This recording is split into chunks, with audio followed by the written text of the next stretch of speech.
Hey everybody, Darren from the White Hatter here, and welcome to today's Thinkable Thursday. And I have a great guest today. We're going to be talking to Dr. Patrick Markay from the United States. We'll talk a little bit more about him, about what's going on with gaming and kids and families and current research. Really looking forward to this.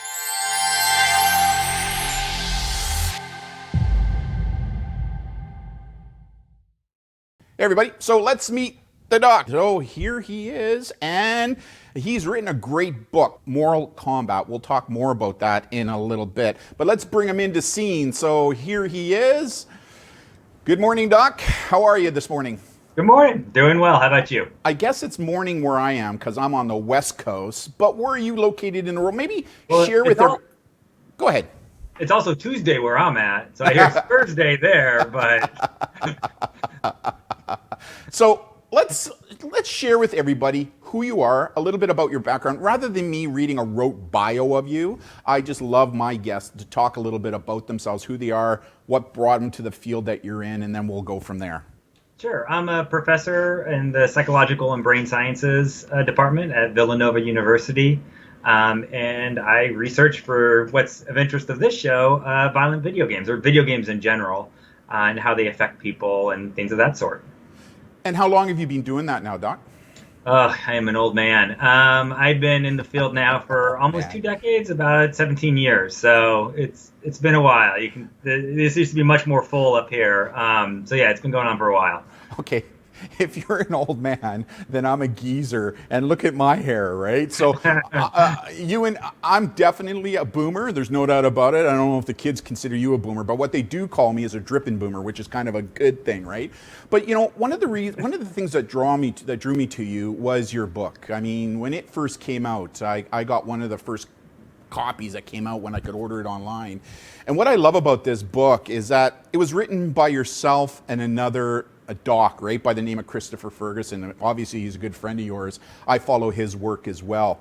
And you're two academics, but the book is not an academic book. And I don't mean that as a slight. I mean that as like, it was really good for the average person like me to understand the content of this book. And what I really enjoyed about it was your guys' sense of humor in the book. I mean, because like it or not, some of the stuff you talk about can be very dark, right? There's no doubt about it. And so I like how you brought humor into the book. Yeah, I'm glad you enjoyed it. I mean, that was our attention too, is that generally in the academic circle, we're just a bunch of academics talking to other academics. And in some ways, that's kind of silly because at the end of the day, we want to be able to talk to the general public to educate them and so forth. And that was really what Chris and I, our main goal was with the book, was to break out of what we're comfortable with doing as being nerdy academics and kind of discuss these topics with the general public a little bit better. I was blessed in my career in law enforcement. I worked with the Canadian Police Research Centre, where I worked with PhDs, MDs from across the country on issues surrounding policing. And I found that, in that field, they were very siloed, right? They don't really talk to one another. And when they do some good research, but they just don't get the research outside of their silo. And that's what I really, really, really like about your work is that, and that's why we preach it so much, is to get it out in the public because it's so important. And the more academics, like I just spoke to Dr. Jillian Roberts, a PhD, a child psychologist, on the issue of online porn as it relates to kids. And she teaches at the University of Victoria. But she thinks the same as you do. She's moving out of her academic realm and bringing that knowledge to the public realm because she thought it is so important. Here we are sharing within the academia realm, but we're just not sharing that information with the general public. But here's what's interesting. She's getting a little slighted by your peers as a result of that because they're kind of going like, well, no, you should be staying and writing academic papers. And she's going, well, no, because I think the general public need to know about this stuff. Do you want to comment on that? Again, I'm an old man, so it's all good with me that I've been around long enough that I don't really care what my peers say. And I don't really get too much pushback. I mean, I'm the person I study video games already. So, I have people in my department that are studying things like Alzheimer's, these major giant topics that are crucially important. And I'm the guy who has an Xbox hooked up in his lab. So, I'm kind of used to, being a little bit of of an underdog in terms of research. But no, God bless I you for don't that. too much back God that. bless you for that. Because there is a lot of mis and disinformation in this area that I hope to cover in today's presentation. So the first question I have for you, Doc, is based upon a tweet that you put out. And here's the tweet where you said, self-quarantining has made it clear that screens help prevent social isolation. They allow friends, coworkers, and family to talk to each other. They have always done this, contrary to fears of the past. Screens are not destroying a generation, but today they are helping save one. Can you just build upon that tweet for our audience who's watching right now? Because when I read that, it was like a moment for me.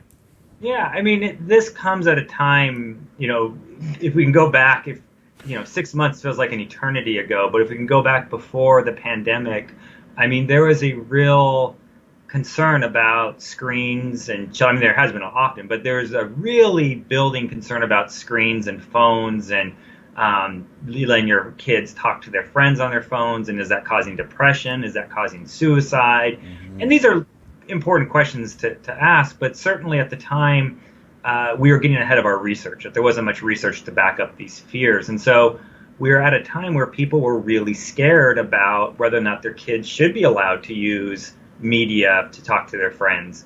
But now one thing and again, it's important to point out that fear is probably unfounded, at least in terms of research, that we don't have enough research to back up that kind of extreme worry that was there. Mm-hmm. And what's unfortunate is some of that kind of panic has kind of gone into the time of post-quarantine or during quarantine, where we've learned that really screens and social media and talking to friends on their devices is really the primary way that children are communicating with their friends. It's their lifeline. It's their social outlet right now. And one of the worries I had, especially at the beginning of this, is parents would still be trying to limit exposure on media with their friends of their children, which might have a huge detrimental effect on a child's well-being. That going through a pandemic is not great at any time, but we're fortunate in that we do have the technology to talk to each other during this pandemic. So our whole social world is not cut off. I mean, I'm talking to some guy in Western Canada right now, and I'm on lockdown. I mean, that's pretty amazing when you think about it. And, with my family, we do Zoom calls for my parents so they can talk to their to their grandchildren. That I talk to friends this way. My wife has wine night with her girlfriends. We're maintaining these social networks, and my children are playing. I mean, my son's playing Fortnite with his friends from school. My daughter's, FaceTiming while they're watching different shows that they watch, that they are engaging with their friends. It's not an ideal situation by any means, but thank goodness we have this ability to let our children and ourselves talk to each other. Can you imagine what this would have been like 20 years ago, 30 years ago, before we had this kind of technology? I mean, this is why when they first came out, we need to socially distance. I hated that term. I always said, no, we're physically distancing, because social media is allowing us to stay socially connected with one another.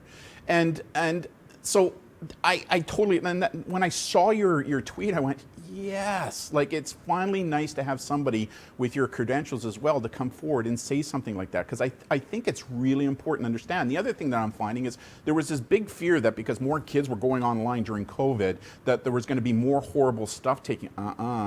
It is unbelievable the amount of super uber cool things that these kids are doing online right now, and we older adults need to start acknowledging that fact, right? Because too many adults and parents believe these kids are up to all this horrible mischief, all this horrible evil, they're going to get addicted. We'll talk about that a little bit later, when in fact that's not happening. Comments? Yeah, no, I mean, you're absolutely right. And I think your idea of us grown-ups, older adults, not understanding how children use media is completely valid. That we don't see the value in it. And I'm of the generation where, you went outside and you played baseball or whatever with your friends. That's playing, not sitting on your computer playing virtually with your friends. But the point is that the social interactions that they're having aren't any more or less valuable than playing in the real world. Playing Fortnite with your friends virtually is just as sociable as playing baseball. Now, again, an old timer like me has trouble understanding that when I see it. It doesn't look the same to me, so it feels wrong. Right. But the research really suggests that you get play is play, basically. It doesn't matter how children are playing. As long as they're interacting with others and things of that sort, they're going to be fine. It's going to be good. And again, the alternative to quarantine is you wouldn't be playing with anybody else, really. So, it's thank goodness it's there. But even if it wasn't there, when we're not in a quarantine world, playing online with your friends appears to have the same social benefits as playing in person with your friends. What's interesting about that is, I say to parents, there are some parents who love NASCAR. They can sit in front of a TV for hours watching a car make a left turn, another left turn, another left turn, and for 500 miles for hours on TV. And then they're the same ones that are looking at these kids going, how can these kids play 2 hours worth of Fortnite or Roblox? Like, I don't get it. It's that generational divide, right, that we see going on. But yeah. And the point is, we don't have to get it. We don't have to. My parents didn't understand my music when I was younger. I don't understand TikTok. Like, I don't understand the appeals to some of these things. I don't get streaming totally, but my children love it, and I don't have to get it. And I think that's usually when we perceive harm in something, is when we don't get it. We don't see a benefit. So like when I look at something like streaming, I'm like, oh, how can you follow that? What's going on? I have no idea what you're doing. There mustn't be anything beneficial to that. It's so easy to discount it because we don't see the value often in it. I agree. So next question I have for you is, I understand that the Sandy Hook school shooting had a real effect on your academic research in the area of video games causing violence. Can you please share with our audience the why? The why. Sure. So going back in time, so this is post Sandy Hook, in our lab, we used to do all kinds of research that was pretty typical video game research for the time. And we'd do things like, we divide students up into two groups, and one group would play violent video games and the other group would play non-violent video games. And we'd have them do something afterwards, some kind of mundane task. Sometimes we just ask them basically, do you feel aggressive? Or, some kind of silly task. And what we found in those kinds of studies is that the people who played violent video games right when they're done playing it, they'd say, yeah, I feel a little more aggressive, or I feel a little moody, essentially.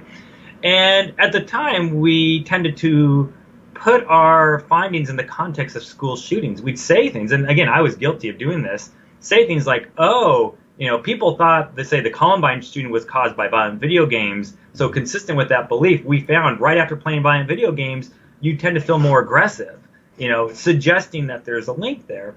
And what happened was really after Sandy Hook, the media picked up on a lot of the research we had done and used that to directly say, hey, this research, and research by other people like me too, I don't want to make it sound like we're the only ones by any means, said, hey, this research shows that the Sandy Hook shooting was probably caused because he played violent video games.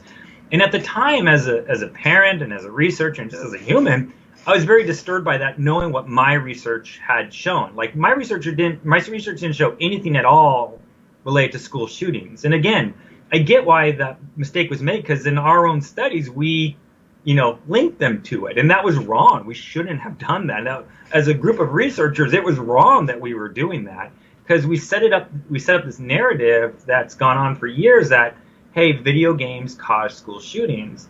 And so what that made us do in our lab, though, is to reevaluate it and to see what can we say about video games and actual horrific acts of violence, like school shootings and so forth. So we tried to move beyond these kind of mundane measures of aggression, like right after playing a video game, do you say you feel aggressive, to trying to figure out the best way to link, if you could, link video games to real acts of violence like homicides, school shootings, aggravated assaults, things of that sort. So how did you make that pivot then? It was hard because it was a very different research than I was used to, right? So now we're moving into the world of trying to profile school shooters, or moving into the world of trying to follow homicide rates, looking at giant databases in the States, looking at FBI databases primarily of homicides, aggravated assaults in different areas, and also across in different countries and so forth, and trying to find different links. So it was a tough methodological and statistical way for me to move, because I had to change my way of thinking. But really, at the end of the day, one thing I discovered is, for the most part, parents aren't too nervous about if video games cause temporary blips in aggression. What parents and what we're really nervous about after school shootings is, do video games cause school shootings? And so I wanted to try to get as close as we could to examining that topic. Can you please share with our audience, you mentioned a little earlier, about what the difference, in plain English, because that's one of the things that I struggle with, is trying to get the general population who are not academics to understand academic research. Can you please explain to our audience what the difference is between causation and correlation and why that is so important? Sure. Well, correlation so causation means that you know that doing one thing causes another thing. X causes Y, say. So if I were to, I'm trying to think of an easy example. It just be if X causes Y. Let's just take that to make my life easier. Correlation just means that we know, say, in the natural world, that these two things either they're related to each other. As one gets bigger, usually the other one gets bigger, or smaller is usually how it goes. And that's all you know. Now, correlational research is important because while correlation doesn't mean causation, because just because two things are correlated doesn't mean one causes the other. Causation would mean that correlation would have to exist. If X causes Y, X and Y have to be correlated with each other. So that's why we look at it. But in the real world, when we look at correlational data, which is what we have to do with things like homicides and stuff like that, you find a correlation between them. But it goes in a different direction, you might think. But then your job is really to see if there's another reason why that link might exist, and you try to explain it statistically. It's really all about the type of data that you have at a given time. So causation, you're usually doing an experiment where you're manipulating something. So I, again, put 20 people in this group, video games, 20 people in this group, no video games, and then I see what happens. Whereas correlation, I'm usually going out into the natural world and seeing, hey, what's happening out here? Which kind of segues into my next question for you. So here it is. Is it true that when people watch violence in media, there is often a dip in violent crime? And why is there such an inverse relationship? How does this apply to violent video games? Yeah, so this is some of our early research that we did, looking at real horrific acts of violence. And so I'll talk about our study, then we'll kind of expand out from there of what others have done kind of in the area. What we looked at is times that people are playing violent video games. This is just in the United States. And we look at it annually, daily, and so forth. And it doesn't really matter which way you look at it. Basically, when people are playing violent video games, we see dips in things like homicides and aggravated assaults. We see similar things when there's releases of violent video games. So like when Grand Theft Auto gets released, we tend to see a dip in violent crime right after it gets released, specifically homicides. Call of Duty, when that gets released, we see a dip in these violent crimes right afterward. We also see it with movies too. So this is when we find that when popular violent movies are out, we tend to see dips in violent crimes right after they get released and things of that sort. And so, that's correlational data, that we're not controlling anything. We see it again and again. So that's one thing that suggests there might be a causation, because it wasn't just one time. We see this every single time. But then what we also do is we try to explain, well, is there something else that could explain that relationship? So is there something else changing in the environment? Perhaps when violent movies are getting released, it's during summertime. And so maybe people, I don't know, are inside and it's cooler, or so, I don't know. But is there some other variable? And so what we do is in our models, we put all these other things in it that could explain it and control for them.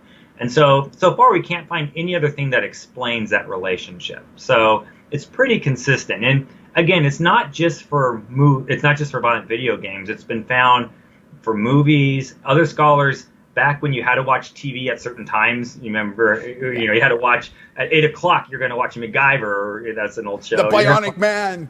Yeah, whatever.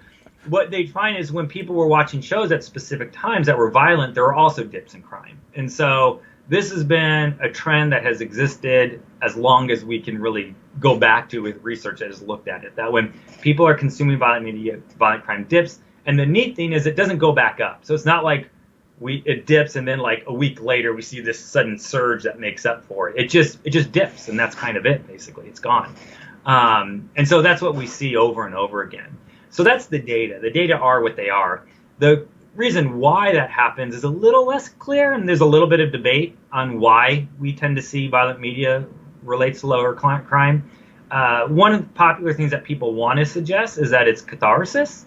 Catharsis is the idea that when you're feeling upset, you just want to let that anger out in a safe manner. So like, punch a pillow if you got fired from your job. So that way you kind of get it out instead of going out and really doing something. Or if you had a bad day, you go play a first-person shooter and you blow something up and you get all that anger out of you. The problem is there's really not much research that backs up that idea that actually happens in real life. We actually find if you give people pillows to punch, they actually tend to get a little more hopped up while they're punching the pillows. Usually time is the best thing you could do in relaxation. So it's probably not catharsis. What we think it probably is so boring. It's not even exciting. It's just that violent video games and violent movies and violent television shows tend to be popular with adolescent males. And so those things are pulling these adolescent males basically off the street usually and into their house or into a theater, say, and they're removing them from generally the public where violent crime might occur. So it's a very boring explanation. It's got a fancy name, routine activity theory, but it's basically just the idea that if you can remove a violent person from a potential victim, it's going to decrease crime. And so one way you can do that is by putting the violent person in jail, like that. That's the one reason why jails might lower crime. Another way you can do it, it turns out, is give a lot of violent video games to people that might be criminals. Not saying all gamers are criminals, but some are. And if you remove them, and if you remove the victims also, then you're going to see a drop in crime. And so we think that's why it happens. And it would explain why it happens with all violent media. You've helped me a lot because, I come from 30 years in law enforcement, and although I've been retired for 4 years, I still follow crime statistics. And violent crime in our country and the United States has been dropping, right? It definitely has. But the use of video games has been going up a lot, and we don't see that there's not that equal growth, right? And so you really help me understand the nuances to that question that I just asked you, and I hope our audience understands that as well. Next question I have for you is, does in-the-moment violent video gaming emotional responses transfer easily into the real world? In other words, just because a teen may be emotionally jacked up over playing a first-person shooter game, you kind of mentioned this, does this make them more susceptible to becoming a school shooter? Yeah. So there's really no evidence to suggest this would happen. So one thing we actually know about, and I'll talk about school shooters first, then I'll go back to the momentary changes and feelings, is that one thing we know in school shooters is actually, and we've done this in the book, and actually the United States Secret Service had done this, where they created profiles of school shooters. They looked at things like, were they depressed and so forth, to get a sense of what does a typical school shooter look like. And, one of the criteria they wanted to look at was violent video games. And what they found out is school shooters, depending on which one of the two you look at, the numbers vary slightly, but it's about 13% to as high as 20% of school shooters had an interest in violent video games. Now you might think like, 20%, aha. But the rub is when you go in the general population of males, again, because males tend to be school shooters, right. Of males, you tend to find that it's more about 70 to 80% of non-school shooters tend to play violent video games. And so the link goes actually in the opposite direction of what we tend to think it would go, that there's a link between violent video games and school shooters, a correlation, like you'd like to say, but it goes in the opposite direction, that the people who consume the most video games are actually least likely to be school shooters. Now, again, and there's research to support that, right? Yeah. Oh, yeah. No, again, this is correlational research. So we just know that on average, school shooters play less violent video games than the average male. Right. That's what we know. Now, we do not think at all that video games prevent school shootings. That maybe for homicides on the street type thing, where we're looking at mass numbers, but school shootings, we're not saying that violent video games somehow reduces violence. It makes no sense at all, theoretically. Right. All we think that, the reason why we think this happens is generally school shooters tend to not do things that are normative of their peers. That they often tend to be outcasts. Often, not always, but very often tend to find them outcasts. They tend not to have great social networks and so forth. And one of the things we know is that video games is, especially for males, is an extremely normative behavior. As parents, we might not like it that our kids play Fortnite all the time, but that's a very normative behavior for teenage boys and for girls more and more now. So just before you go on, thank you for saying that, because that is important for parents to understand. Continue. Sorry to interrupt. No, that's okay. And so what might be happening is that it's school shooters, not the video game itself. It's just that the video game might be a sign that they're not doing normative behaviors that most of their friends engage in or most other peers engage in. So it might just be something like that. Again, we don't put a lot of stock into that violent video games are actively decreasing school shootings. What we do suggest, though, is that they're not causing them because the correlation isn't there. Because as I said, causation would imply there would be a correlation. But that it's simply that they're a marker of what might just be what a psychologically healthy kid does. Now, this doesn't mean if your kid doesn't play violent video games that you should be worried about him or her by any means, because it's basically impossible to predict school shootings, which is probably the scariest thing at all for parents. And we're going to talk about that. We'll talk about that. I'll wait off on that. But with the playing at home, when you get hopped up on video games, does that transition into school shootings or just, let's just say, violence in general? Yes. Yeah. Translate violence. And again, there's no evidence to suggest it does. So one thing that I do think exists is that right after you're done playing a violent video game, you are kind of a little more hopped up. And that's okay, though. That's something that people get very worried about. And that's what most of our research has tapped into, that this is temporary. It's a temporary emotion. And it shouldn't be surprising because video games, essentially, if I can get too broad here, are kind of like an artistic endeavor, that they evoke emotions in people. So when I watch, say, if I watch a movie, if I watch Forrest Gump, say, and I'm watching Forrest Gump and I see Jenny die in Forrest Gump, I'm going to cry because I'm not made of stone. So I'm going to cry when I see that. And if you ask me right when I see that scene, are you sad? I'm going to say, heck yeah, I'm sad. I'm really sad right now. But that doesn't mean it's going to change me. It's not going to make me clinically depressed suddenly. Video games are the exact same way. Right after you play a game, I just lost that round, you're going to be upset, but it's not going to fundamentally change who you are. And so I think that's really important, that there's this kind of state versus trait mentality, that video games can evoke this temporary state in us like any kind of art form. It can make us sad, it can make us angry, it can make us wonder, it can make us think, but it doesn't necessarily transition into changing the core of who we are. And that's not what we're seeing in research. And that, again, is what most parents are worried about, is are video games changing their children to become kind of like psychopaths, basically. And there's no research at all to suggest that that happens. All I can say is, wow, like you answered a number of questions that I hear from parents all the time that I'm hoping that once they listen to this, will help create some aha moments for them, to help bring them down from DEFCON 10 down to DEFCON 2, right? Because of this concern, right? Like there are a lot of people out there pushing the agenda that, gaming is changing the brain. Well, we know the brain is placidic, right? I mean, and it changes. But does that change necessarily mean bad or good? We don't know. Am I correct?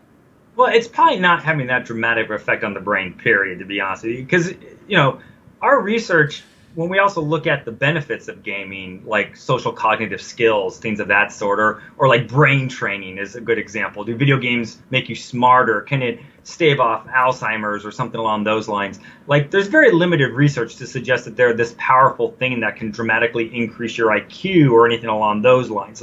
So I don't think video games are going to save the world. They're not going to destroy the world. They're just there. Like, they're just another thing. They're entertainment. And in some ways, that's pretty much all that they are. Like, it's not a bad thing, one way or the other. And some entertainment is appropriate for certain ages and some isn't, right? I mean, it's like that in every form of entertainment in the world. Sure. Yeah. And one question I get asked is, I have children across the board. I have teenagers and I have 1-year-olds. So, I got people ask me, like, well, you're not worried about buying video games. Do you let say when my kid was 5, your 5-year-old play Grand Theft Auto?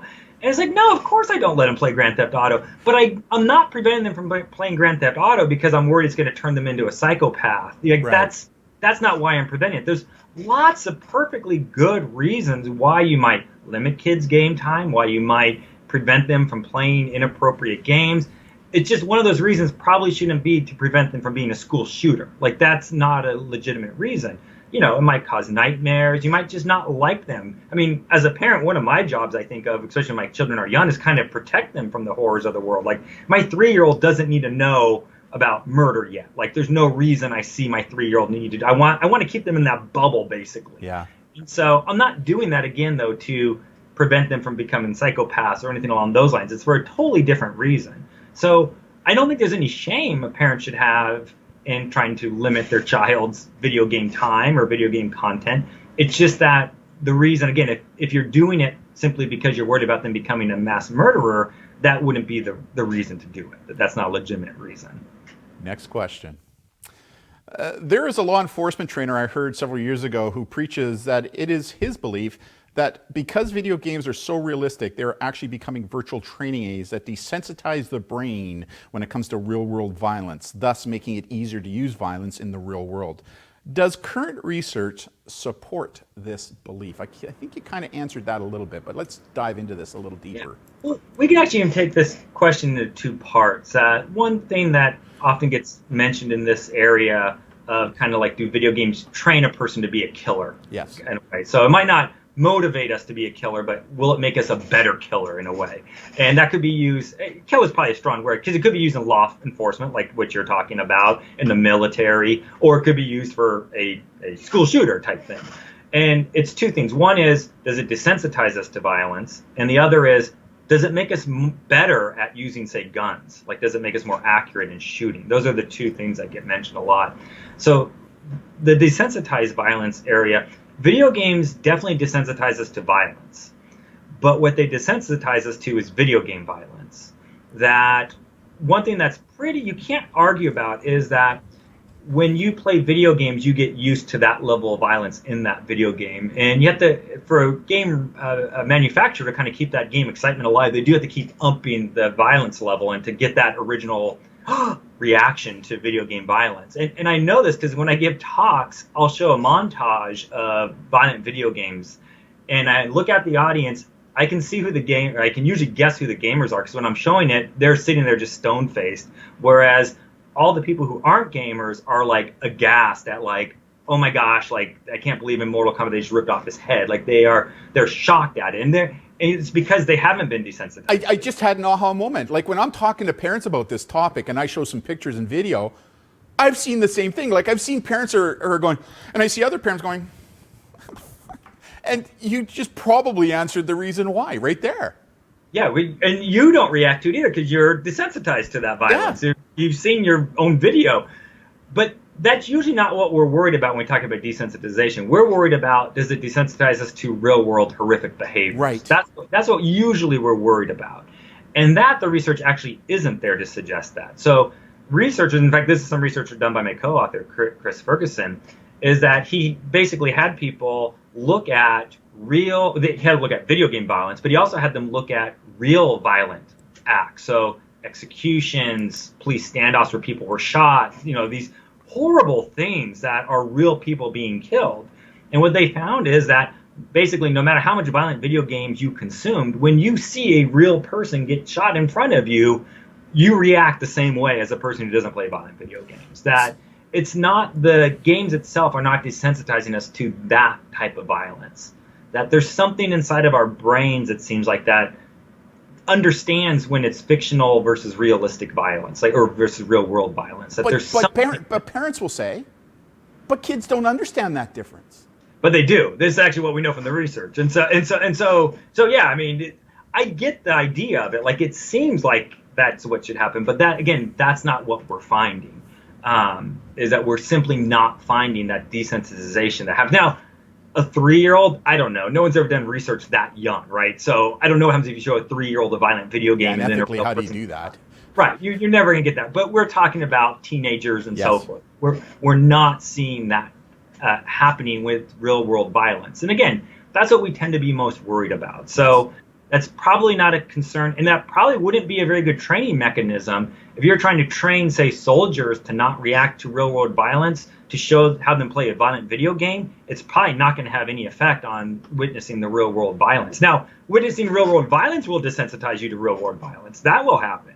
but it's not the video game that's going to do it.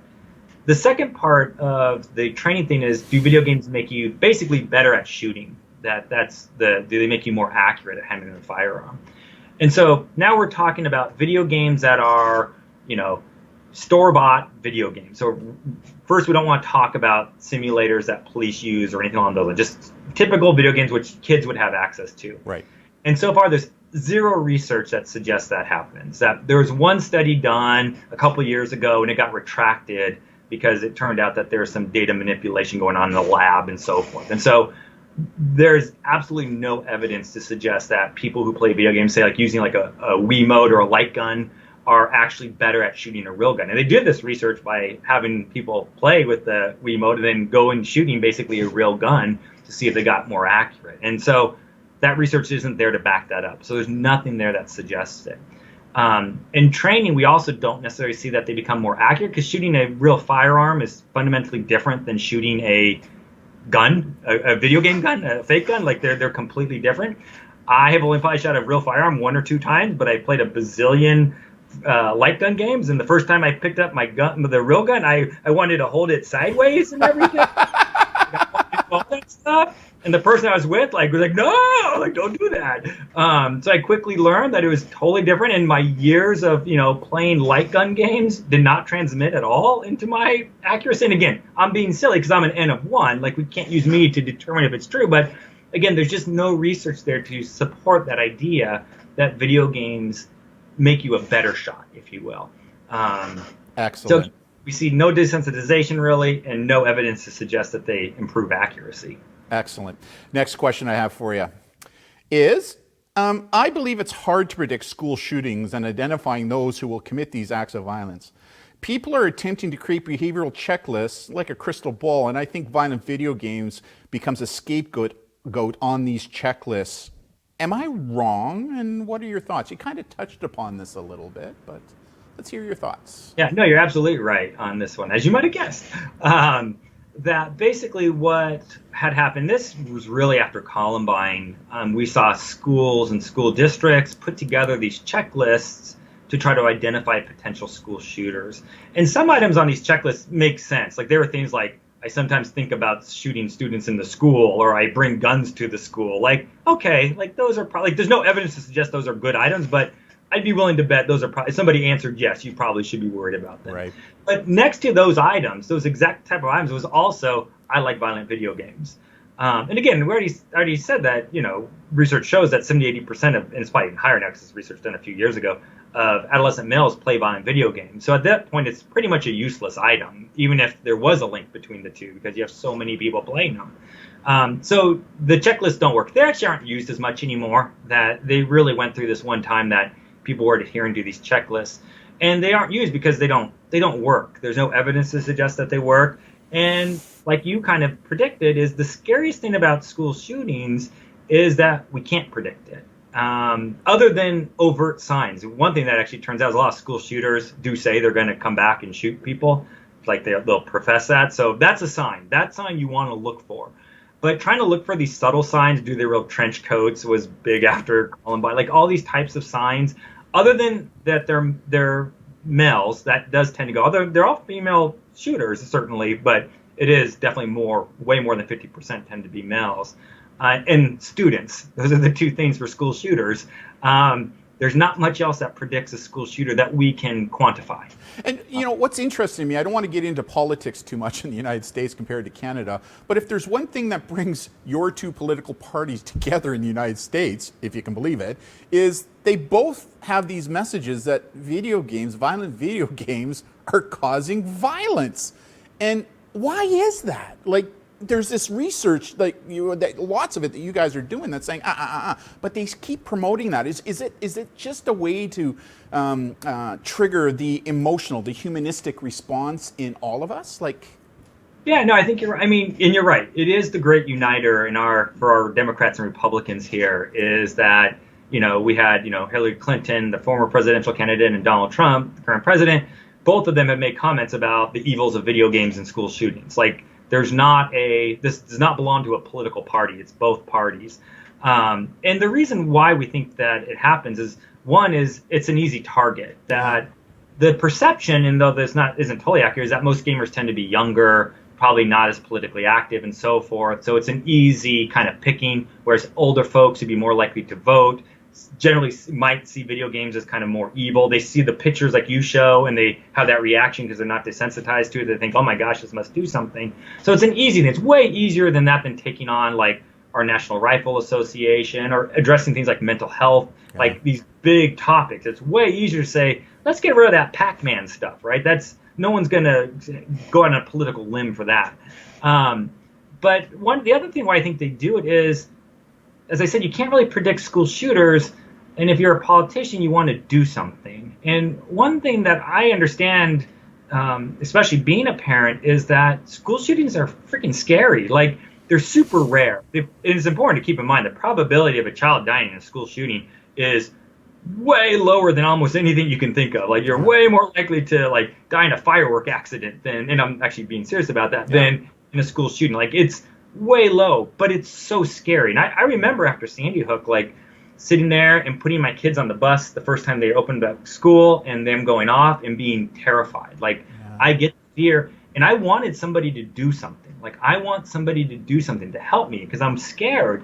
And so if this politician says, you know what, I'm going to do something, I'm going to get rid of these video games, and I'm scared, I'm not aware of the research, I'm going to say, yeah, what's the point of those video games if this is what I'm going through? So I totally get our reaction to do it. I don't think most people who are scared of video games are doing this, for ulterior motives. I think they're legitimately scared of video games and that they legitimately want to protect their kids and other children and so forth. And I think that's what makes it sometimes so hard to convince people of, is that sometimes what we think is right ends up being the exact opposite. And that's what we find with video games. As I said, one of the weird parts about video games is if we were to ban all violent video games, we'd actually probably see an increase in violence based on the research I discussed before. So it's completely counterintuitive on what you would think, but this is why science is important, and sometimes why science is much more important than a kind of our gut reactions that we have to kind of fight against them. I agree, but one of the frustrating things for parents, and to me to a degree, because I'm not the academic, is that science and research can be slow, and purposely so, but yet technology is changing so quickly, right? And I think that in itself can be sometimes a frustration that some parents and some academics don't understand. But, again, I truly believe on topics like this, we need to be evidence focused on what it is we're teaching and how we're teaching things. I truly do believe that. Next question I have for you, Doc. Can a youth become addicted to online gaming? And is there a difference between addiction and problematic behavior? If no, what about loot boxes in gaming? Or what about in the new GTA, where they now have a casino where you can actually purchase coins with real money to gamble in those casinos? So let's hear some of your thoughts on the addiction issue, and then we'll go from there. This is the perfect lead into what you just said, in that science isn't as able to keep up with technology as fast. And that right now, for loot boxes especially, we really don't know for sure. There is definitely research coming out that people who have problematic gambling issues, also tend to have issues with loot boxes. Now, that doesn't mean loot boxes causes problematic gambling, kind of the correlation causation issue. But they definitely go together, and it's definitely something that I think might pan out to be not a great thing. So loot boxes are the one area that I'm not convinced are gonna be around if we're really worried about, mental health and so forth. I don't know yet, though. I wouldn't be ready to pull that trigger on it, but it definitely is questionable. And the research coming out is pretty good, I think, at this point for loot boxes. Now, you use the term problematic gaming behavior rather than addiction. Why? Well, I mean, I'm not a clinical psychologist, so I do want to be careful in this regard. And so nobody should ever take clinical advice from me. My goodness, you should see my life. I'm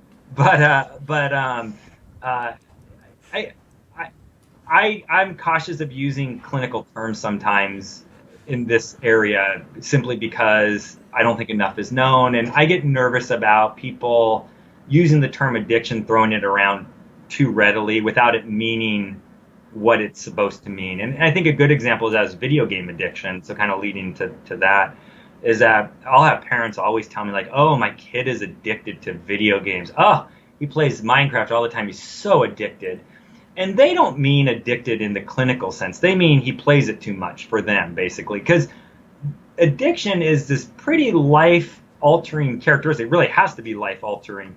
And you would never have a parent come up to you and say, oh, my kid is so addicted to heroin. Oh, my gosh, he just uses it all the time. Like, parents, they're not being glib about it, but they're not being as concerned as we would be about most addictions. And again, I'm not saying there aren't some people that might actually have some serious video game problems. There are people that can have problems associated with any kind of thing. So just the question really is, do video games themselves, are they this giant force that's going to kind of harm lots of people? Is that true? So again, it's not saying at all that there aren't people out there that overdo video games. There are people out there who overdo eating and so forth. But in the States, we don't recognize, eating as a disorder. We have eating disorders. We don't recognize overeating as a disorder or anything like that. So, right. I mean, it's important to kind of keep this in mind. And we're talking about, is this kind of like this large problem? One of the best studies on video game addiction, problematic behavior, is, in the States, we're actually right now determining if this should be considered a disorder, a diagnosable disorder or not. And so there's different checklists that have been created to diagnose a person with video game addiction. And one of the biggest studies came out of the UK, and they used one of these checklists that's put forth in the States, right, to examine video game users, and they diagnosed them as being addicted to video games based on this clinical measurement and non-addicted. And what they found was the people who were addicted to video games played more video games. They definitely did. It's way off the chart. They played more video games than non-addicted. But on all the other measurements, like social networks and physical health and so forth, there were no difference. So we can find people that would be classified as addictive, but using this classification technique at this point, it doesn't really appear to differentiate them at the broad scale in terms of anything that's particularly problematic. Now, again, maybe that'll change as time goes on. Maybe our assessments will get better and so forth. But right now, it's way too early for video game addiction to be concerned about. I'm going to support you on that. I use the term problematic gameplay much like you do. Being that I was a cop for 30 years, most of my career was working in the streets, I saw what addiction looks like. I saw it firsthand. And anybody who compares heroin addiction or cocaine addiction or any substance addiction to gaming, problematic gaming behavior, has not seen what true addiction looks like. So, and the other thing is words are powerful to kids. And if all of a sudden mom is using or dad is using the word addiction, the first thing that pops up in a kid's brain is drugs, right? And other people's brains. And that's not it. And I like how you framed it with respect to, does it affect a large number of individuals? Because I agree with you. There's a small segment of the population. I think you talk about it in your book or another paper either you or your partner wrote that, between 1 to 5% are having significant problem gaming behavior. Am I correct in that number? No. Those are estimates that other people have given. Okay. So we're unclear because, like I said, we don't have a good way to classify it yet. That there is almost as many different ways to classify video game addiction as there are researchers who study video game addiction. Okay. That there's not an agreed upon way, so it's hard to have any sense of base rates. There's actually been some studies that have said like as high as like 30% of gamers are like the numbers are all over the map, and so we're not sure. I mean, if we look at most of the studies, you might be able to get to a number of that, but even then, like I said, even if we're classified as it, there's not a lot of research right now to suggest that if you're classified as it, you actually have a real problem that's affecting your social life, your physical health, and so forth. So again, a person by person thing, yeah, if a person feels like they have issues, they should go see a person to talk about those issues. The one thing we try to warn parents against is kind of doing it on their own if they're really concerned about it. So, again, parents, there might be a concern in a particular household, and I could never make that diagnosis in general, but definitely not just talking to a person after giving a talk. Right. And what you'd always want to do is suggest that if they're really concerned, to go see a therapist, not a person that studies video game, that their expertise is video game addiction, but just a general therapist. And what you want to do is have them evaluate the person they're worried about, because very often what happens is what is perceived as playing video games too much is a result of sometimes an underlying issue, which could make taking video games away actually problematic. That there have been case studies where say a person suffering from depression or say anxiety, it's probably better, say a person suffering from anxiety, where they play video games as a way to kind of cope with that anxiety and maybe even talk to friends online and so forth, but they're socially anxious, they don't want to go outside. And so the parents take away video games because they see them playing video games all the time and not going outside. But what those parents just did is they just completely isolated that child from all their social networks. So now they're anxious inside with nobody to talk to. And so it becomes a very dangerous thing for a parent or anybody to kind of diagnose a child or another adult themselves and then just go take away that medium that they think is causing it. It'd be almost like the old adage, like depressed people tend to sleep a lot or they tend to lay in bed a lot. It'd be like taking away a bed of a depressed person. Like, you wouldn't do that. It wouldn't make any sense. And this might be the same thing here, that if you take away that thing that looks like it's causing the problem, you actually might make the problem even bigger. You know, what's interesting is the Canadian Mental Health Association last year put out a huge report on that very topic, where they were saying, listen, there's a part of our population where gaming is a crutch to help them survive and support where they are in this world, and taking it away can be the worst medicine possible. So very fair comment, and thank you for that, Doc. Next question I have for you is, why is it important for parents to engage with their kids when it comes to online gaming? Like, I hear parents going, Darren, I don't want to play Fortnite. I don't want to play Roblox. I don't want to play World of Tanks. I don't want to do that. Why is it so important? Because you're the parent. That's why it's important. It's important for parents to go to their kids' baseball games. It's important. As parents, we do all kinds of stuff we don't like doing. This is just another one of the things. I think when parents tell me this, it's because they really have absolutely no interest in it. They don't see the benefit in it. Now, imagine again, so I don't know how popular baseball is in Canada, but in the States, it's pretty darn popular.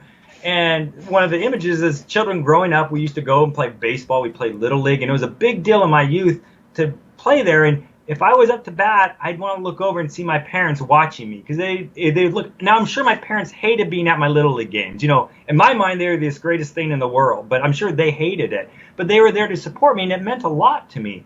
And we find that children, when their parents show interest in their interest, it means a lot to them. And it's the same thing with Fortnite. As a parent, you might be like, oh my gosh, Fortnite, I can't stand Fortnite. But sit there. You don't even have to play with them. The point is, you just sit there and watch them play. And most children will appreciate. Now, they get to an age where they don't watch you anymore. I know the feeling. But when they're young, and I jest, but I do want to point out that even teenagers, it's still important to kind of fight through it. Let them have their independence, of course, but like, show interest, talk about it. My son talks to me about Fortnite all the time. I don't know what the hell he's saying. I just kind of nod my head most of the time, but I'm trying to show my support with it and so forth. And I'll read news on it so I can talk to him about things. That it's just another way to connect to children. This is really like a virtual playground where kids are playing at, and it's important for parents to be there to support their kids playing. I say this to parents. I say, you know what? You may not want to play Fortnite, but do it with them, because the amount of parental cred you'll get from doing that. I had one parent go, they came back to me a week later. They sent me an email and said, you know what, Darren? I played Fortnite with my kid. I didn't want to, but I did. But you know what? I actually like it now. I'm actually playing it more, and my kid doesn't like the fact that I'm not liking it. Yeah, no, you might end up liking it. I mean, I played Fortnite with when my son was a little bit younger, and he'd have to protect me because I was so slow, and he was so much faster. And so it was funny. At one point in our life, I was the better video game player, and then it switched over at some point. But no, I mean, I think you're absolutely right that parents need to do this type of thing with their children, even if they don't see value in it. And I think that's what's hard for us as parents, is sometimes we don't see value in what our kids think are super important. And you might be right. For you, it might be stupid. It might be the dumbest thing in the world, but it doesn't matter. If it's important for your kid, it's our job to be there as parents, to do that stuff that we don't like doing sometimes. That's just what being a parent is. And in the long run, it will mean something to him or her. It will. Next question I have for you, Doc, is, are there less than desirable problematic behaviors where gaming can be a catalyst that parents should be aware of? And can family rules specific to gaming help? Sure. Yeah. Oh, yeah. I mean, gaming's no different than any other hobby that a person might engage in. So, I mean, yeah, I mean, taking away, I mean, homework is a good example, right? I mean, that's definitely less problematic than school shootings, but getting your kid to do homework, is a real concern if he or she wants to play Fortnite all night, right? And so, but it'd be an equal concern if he or she wanted to go outside and play baseball all day. That it's not any difference. Or even if he and she wanted to sit in a corner and read a book that wasn't for school, right? That could be just as problematic for, homework or something along those lines. It's important to have guidelines in children's behaviors, and gaming, I think the best way to think about it is just no different than any other hobby that a kid might do. So yeah, balance is important, and that's what it all comes down to with everything in life. Basically, it's finding that ideal balance that might be different for every family. There's not a one size fit all. Like I can't tell you, oh, let your kid play 2 hours a day or whatever. That doesn't work for anybody. That it's whatever works for a family, but it is finding that balance. You don't want a kid or an adult or anybody doing too much of one activity. That you want to have that balance in life where you can kind of have more breadth of things that you're able to do. I always say principles stay the same, diverse in application. It doesn't matter if it's gaming or baseball like you use or whatever. Principles the same, diverse in application. It's all about balance, right? It's about teaching kids to become not just consumers, but producers as well when they're online, because there is that difference. Because if all they're doing is consuming all the time, that may not necessarily be such a good thing, right? Well, but where they're being producers and consumers. But having said that, there are times I call it bubble gumming. I'm like you. I'll sit down and play World of Tanks for 2 hours, right? I call it bubble gumming, right? But again, it doesn't consume me. It's all about balance. Yeah, and again, I think there's no shame in you playing World of Tanks for 2 hours, right? So if you're enjoying that time, there's nothing wrong with it. We have this idea that, especially for children, that they should be doing something productive every moment, and that's not true at all. I mean, playing is productive. It's not producing a product that we can see, but it is producing something. And even playing World of Tanks, although I think that when you do play against other people, if you're playing a solitary game, it can still be productive. It teaches rules. It teaches all these things that you have to learn in life. And so they're not necessarily waste of time even in teaching us that stuff. But even if they taught us nothing, the fact that you enjoy it for 2 hours, there's nothing wrong with that. Yeah. Next question, and we're just about done. Where is the current video game research moving, and have you found that there is a racial bias or socioeconomic bias in past research when it comes to studying this topic? Yeah, so I mean, where it's moving, it's funny. There's less and less research on violent video games, I think, today than there was, 10, 15 years ago, that we actually see a trend going down, which is good. I mean, it's bad for me as a researcher who studies this, but it's good for me as a person. Because the reason why I think that's going down is we see less and less panic around the violence of video games. Now, once COVID is over and there's another unfortunate school shooting, we tend to see it peak again. Right. So, we always, my media department at my university, unfortunately, whenever there's a school shooting, they always send me a text telling me to get ready, that they're going to start sending journalists to me, because that they're not going to send journalists to talk about guns or mental health. They're going to send them to talk about some guy who studies video games, which I think just says a lot. But it's happening less and less, which is good. I'm thrilled that we can move on from this topic. And I think where research is moving now is kind of back to some of your questions, things like video game addiction, things of that sort, I think are becoming the bigger issue that's a little less known. I think a lot of the violent stuff has now kind of been settled for the most part, that it's not this big concern. In fact, surveys of researchers find that most researchers don't think that it's a dangerous to society. The overwhelming majority actually do. And so I think that's where we're moving it. The racial or SES bias, I mean, certainly in all psychological research that's done, it's almost always done on college students in the States. So we know a lot about what 18 to 19-year-old, SES, middle class white kids do. So it is a big underrepresentation of other cultures and races and so forth. I mean, it's getting better. There's certainly some researchers that have been very cognizant of that issue and have tried to address it. We tend not to find any difference in the results across different socioeconomic status or anything like that. The only thing that we have found in our research is really on perceptions of school shooters. Yes. Generally, we tend to find, and this is a study we did last year, where we analyzed different school shootings that had happened in the United States and also did an experiment.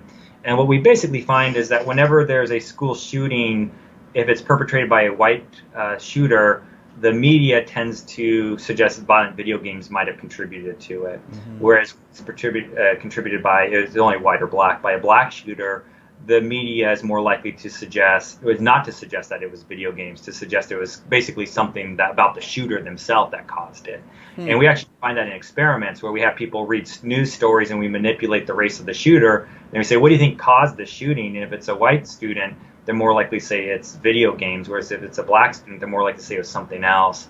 And we think that's basically because there's these prejudices in people that when a white kid does it, we say, oh my God, why could this nice white kid from this good neighborhood done something so horrific?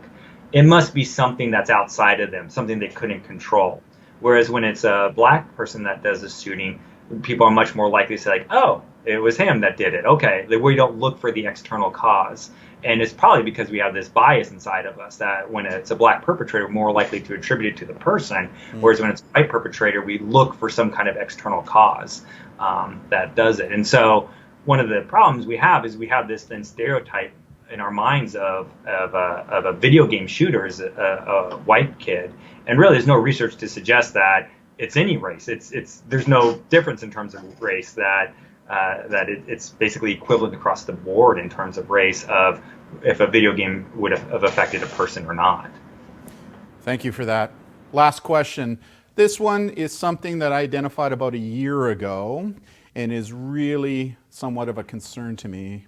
What are your thoughts on the new industry of gaming detoxes or social media detoxes? Is there any evidence-based research that shows that these things work over an extended period of time? And the reason I ask that is, you know, I've found a couple in Canada right now where you can send your kid away and put $25,000 out of your pocket for this kid to go away for 2 weeks to a gaming detox camp or a social media detoxing camp. I mean, that's a big chunk of money.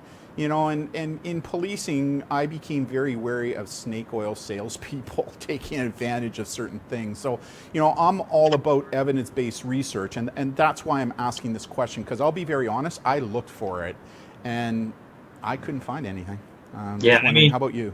Yeah, I mean, so we're talking broadly here. I don't know about any specific ones, but yeah, I mean, your police radar sensor going off is 100% right on this, that almost all of the places that we had looked at before that were detox places have zero research to back up that they work. Most of them actually have zero like clinicians that work there. A lot of them are just kind of these glorified summer camps, basically, where they go out in the wilderness and they camp and stuff and they yell and, you know, nothing at all backed up by science. Right. Now, I'm not saying if you send your kid to a gaming detox, they're not going to play video games while they're in the detox. Like they're not gonna, because they're out in the middle of the woods. Nothing's going to happen.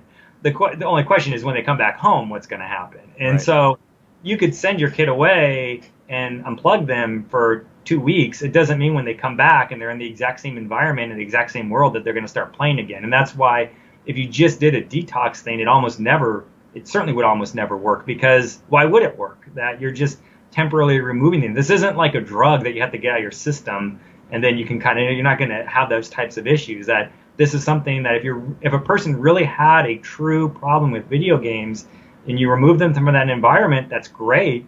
But then if you put them right back in that environment with nothing changing, you're going to be right back to where you started. Although I guess you'd be $25,000 poorer. So no, I think that's an important thing. That's one thing I said before about parents sending their children to a therapist. I was just about to say that. Yeah, you generally, and again, this isn't true. They're awesome therapists that actually understand video games, which actually are sometimes the best therapists you can have, that they're aware of the gaming culture, they understand video games. That actually would be a therapist I want to send my child to. They're not scared of video games, they understand video games. What you don't want to send your kid to is a therapist who has basically made their entire therapy off of video game fear, of selling themselves off of, like, you know, this guru who's going to cure everyone of video game addiction, especially if they don't have any degree. There's lots of life coaches out there that are currently trying to hawk their programs that you can try to, you know, learn how to not play video games. And yeah, those things you want to avoid with the plague. And those really upset me, because I feel like if you really believe video games are a problem and you're one of these life coach people, you should be sending people to others who are qualified to actually help them. That if you really believe that, probably the least responsible thing you could do is try to treat them yourself if you have absolutely no training. I Yeah. agree, and because I was going to say that by sending your kid to a detox, if in fact you can detox from a game, which I don't believe you can. That's just me speaking anecdotally without no background.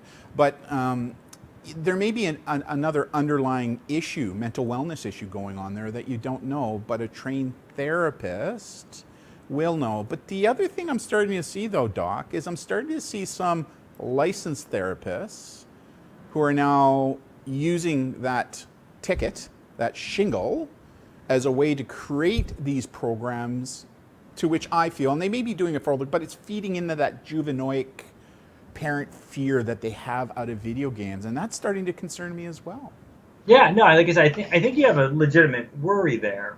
And like I said, it's tough for parents. I don't think there's an easy solution on this because there's definitely therapists that I know of that are big video game therapists, I guess is the best way to put it, that they use video games in therapy to help. They're not detox, they're actually using video games. And I think that's probably one of the best ways. It's kind of equivalent to a person using religion to help out a person going through a stressful event. That whether or not, whatever religion a person is, if you have this tool that's there for a given individual, it's often useful for therapists to use that tool. Same thing with video games. I'm not saying video games are like religion, but same thing with video games. You have this tool that's important to a person. It's useful to be able to use that tool rather than just to vilify that tool. And so I mean it's tough. And again, I want to be always very careful because it varies case by case. I'm not a clinician. I'm only talking very broad strokes of research, or more accurately in this case, lack of research on these types of things. But it's tough for parents to, I think, find. I think just finding a person, if I had a problem with one of my children, I would find help from an individual who definitely was trained and was also not a person who was, their main selling point on their webpage was stop video game addiction type thing. I would stay away from that person because they're just potentially going to cause more problems in the child. Yeah, you know what? And for the viewers that are watching right now, if you're having that struggle, connect with me because I know therapists that are qualified, much like the doc is saying.